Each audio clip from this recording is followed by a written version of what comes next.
Kathy, let's start off by talking about what you had to endure. I was abused by my stepfather in my home as a young child. Well, Kathy, in the home, I cannot imagine what you had gone through because, that's the place where you're supposed to feel the most safe, especially as a child. When did you finally realize that this was not supposed to happen? Being sexually abused as a child and not being talked about in schools, I never thought that I was doing anything wrong until actually when I was older. I didn't first speak up until I was 28 years old, and that was to an aunt. So I didn't think I was doing anything wrong because I was being told I was his special little girl, and everything that I did was fine. Being loved by him was just going through the motions and not realizing until, like I said, when I was older, then I knew what I was doing was wrong, and I didn't want to hurt my mom. So I think educating the kids in the schools and starting younger to let them know that this is not the right thing to do and that you need to tell is very important. Okay, yeah, the kids have to talk, but the bottom line also is that parents have to step up because they can never assume that someone in the house is not going to do something wrong. Of course, they trust them, but they've got to look out for certain signs. What are they, Kathy? Well, sometimes there are no signs that are visual to the parents or any of the adults in the home, but some of the signs might be eating habits may change, eating less, your sleeping habits, not wanting to be around friends, depression, going through a quiet stage of your life like I did, not wanting to be around people. Things like that might be signs that the parents should really look for in a child.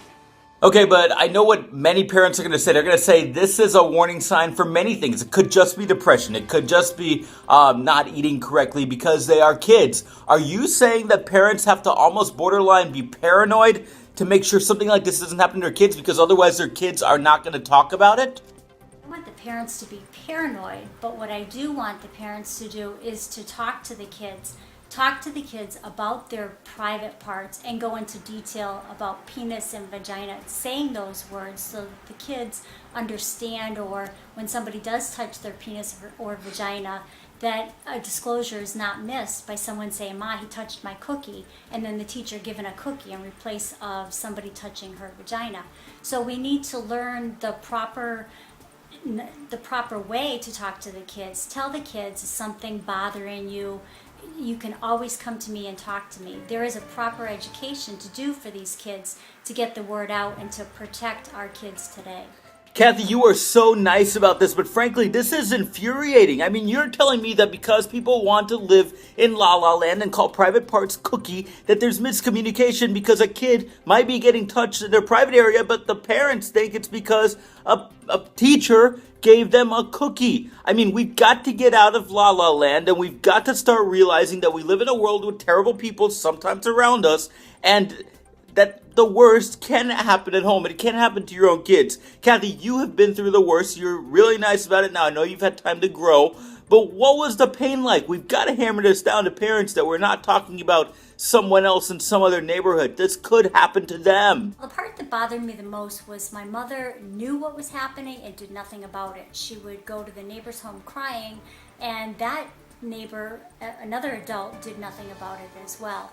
And that part, even to this day being an adult, them not talking about it or getting me the help that I needed bothered me the most, because 1 in every 4 girls and 1 in every 6 boys are sexually abused before their 18th birthday. So with those statistics, we really need to educate the kids. Oh my gosh, mom and neighbor knew about this and they did nothing. They didn't even make a call to 911. Come on, guys. If you're not outraged by hearing the story and knowing that it is going on in communities across the U.S. and abroad, then you are not human. You cannot even say that you have any sort of respect for your fellow man. Bottom line is we all have to step up because we cannot let this happen to our kids. Look at Kathy. She's having to deal with these memories for the rest of her life. This could be happening to a kid in your neighborhood. Kathy, I want you to look directly into the camera and tell parents and even neighbors why they need to step up. plead to them by this camera because, I mean, we cannot have someone watch this video and not even simply call 911. That's all it takes. Not only the parents that need to educate the kids, but most important, it's the schools. Letting people like myself, I have walked in the shoes of these kids, letting me go in and educate the kids, telling the kids it's okay to tell. That would make a huge difference. The kids are in school so much time of their lives. They need people like myself going in and talking to the kids in the school.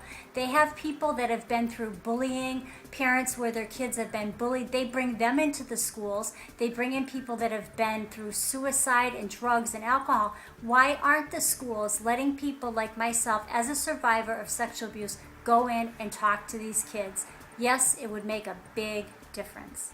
Kathy, I can tell you what's going on. Schools are afraid. They don't want to think about the fact that it is happening, and you're proof of that, and the numbers support it, that this kind of thing is happening in suburban neighborhoods across the U.S., yet no one wants to talk about it because if a school brings it up, then parents are going to complain because everyone wants to say, oh, this is not happening near me. This is just happening to that person down the street or across town. Okay, so you've been through this. What do we need to do? Do we need to march into our principal's office and say enough is enough? We need to quit pretending that we're in some kind of state of bliss? Exactly what they need to do, Paul. They need to go into the school, go into the principal, have the teachers, but most important, go to the superintendents like I have. I have approached superintendents with the response back that they don't get back to me, or that the schools, they're teaching enough in the schools. Sexual abuse, you can never, ever, ever, ever teach enough in the schools, especially when it comes to sexual abuse prevention. So yes, go in and get the word out that you do have people that are concerned about the kids, as I am, and talk to these kids to get them to tell and get the help that they need. Okay, so that's what we have to do. I'm not going to tell you to go visit some website or to make some phone call, except to call your superintendent. Maybe go in there, meet with them, show them this video, tell them that this is happening in their schools. And if they're not doing anything, then they're contributing to the problem. Listen, I want to hear from you. Be sure to comment. Tell us what your superintendent did. We want to hear some great stories about advocates coming in through schools across the U.S. Hopefully, we can make a dent in this problem. It really does start with you.